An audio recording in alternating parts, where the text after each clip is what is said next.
Hola, and thank you for choosing to watch another instalment from here at my YouTube channel, Benidorm and Beyond. I produce positive, fun and informative vlogs on a regular basis about this resort where I've lived for well over 20 years. So please come along and join me on my regular adventures and subscribe to the channel so you never miss out on any of my brand new content. Also, please feel free to interact with the channel by adding a like, a comment or just an emoji, as this helps my YouTube videos to be seen by more viewers and also to spread the word about Benidorm and beyond and get more upbeat vlogs about our fantastic resort out there in the world. So to begin with, before I go on any further, the very first thing to do today is to wish all of you a very happy new year. And I hope that 2024 brings you lots of health, happiness, good luck and incredible things, and maybe even a holiday or two to our beloved Benidorm, which is always waiting here for you to return. With that in mind, today's vlog brings you a bit of an update about the resort, with news of lots of things to come in the new year, so let's get started. Following a press conference held just before Christmas with the city's mayor, Tony Perez, who was re-elected last year, the fabulous news was announced that in 2024, many new planned projects can finally begin that will improve Benidorm all round, both practically and aesthetically. After announcing that the City Council is very solvent, with the municipal debt standing at €33 million, which is less than half of what his government found when it acceded to the City Council in 2015, his party, the Partido Popular, or Popular Party, have achieved a variety of great things in Benidorm since it came to power. These include necessary things like improving infrastructure and the way things work and run on a daily basis around the resort, as well as more eye-catching and exciting projects such as the complete transformation of the Plaza Triangular in the Old Town, complete with halo lights, mosaic-tiled pavements and the Tecnojito, and the building of the underpass up by Benidorm's tram station, improving access into and out of the town.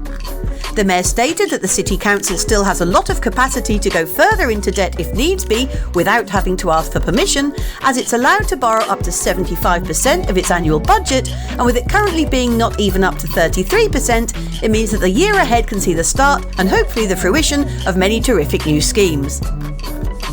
Firstly, 2024 will see the initial steps taken to complete the comprehensive remodelling project of the Avenida del Mediterraneo, one of the main thoroughfares of Benidorm and just one street inland from the Levante seafront, with the area from the bottom of the Avenida Europa, where the Hotel Belroy is situated, all the way along to Avenida Filipinas, just past the Hotel Don Pancho, to be tackled as a second phase of planned work in the Town Hall's ambitious scheme, which they laid out some years ago.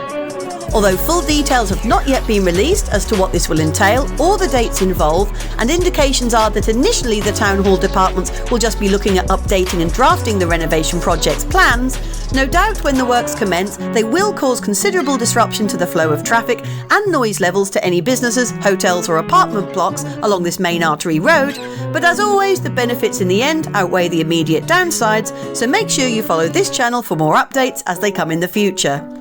However, hopefully, finally, the new town area will be updated into a more attractive area to walk around and enjoy, instead of being the poor cousin to the Old Town neighbourhood, which up until now has seemed to be favoured by the current government, with the majority of the effort and expense concentrated on that side of town, so fingers crossed that the Levante area can now benefit too, so let's wait and see. As well as these planned roadworks, the project to renovate one of the city's most photographed sites, the iconic strings of lights along the beachfront, or catenary lighting as they are called officially, will commence along the rest of the Levante promenade, along with ornamental streetlights also being added or old ones getting a facelift. Meaning that again, it won't just be the Old Town that looks fabulous along the seafront at night time, but that the rest of the promenade will too. And that can only be a good thing, as there are now so many missing and damaged bulbs to be seen in the lighting strings that it not only looks a bit sad and uncared for, but it's verging on being a complete eyesore, to be honest, and detracting from the otherwise fantastic area that this is for everyone to enjoy.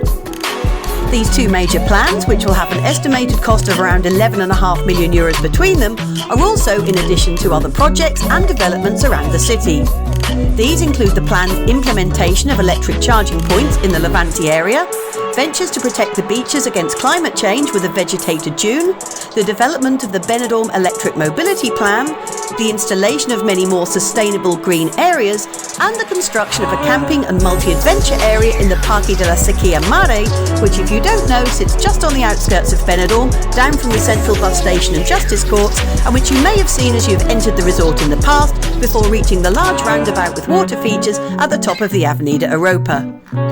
It's fair to say that overall 2023 has been a successful one for the City Council, which I have absolutely no affiliation with, by the way, with the resort also having won the Green Flag Award once more back in October, which is awarded yearly by Ecovidrio and which rewards the efforts of the local hospitality industry and the Town Council with regards to the recycling of glass containers and the fight against climate change. At the conference, opposing parties did, however, bring up bones of contention, as you would expect at such a meeting, and these included the fact that the promised remodelling work of the Via Emilio Ortuño Street never came to pass, which was due to see improvements to road surfaces as well as to the drinking water and sanitation networks, with the local government for some reason having decided not to award the tender to the only company that applied back in October 22. However, staying on a positive note, and all political agendas aside, I think the fact that any new renovation work is being scheduled for 2024 to make the remainder of the Avenida del Mediterraneo more attractive is a great thing, as it really is a fantastic avenue that is the centre of the Newtown and Rincon area. And also, I'm so happy that the lighting on the seafront will be updated to match the Old Town end, as it's something I get asked about often, and it's so great that I'm finally able to announce that the green light has been given the go-ahead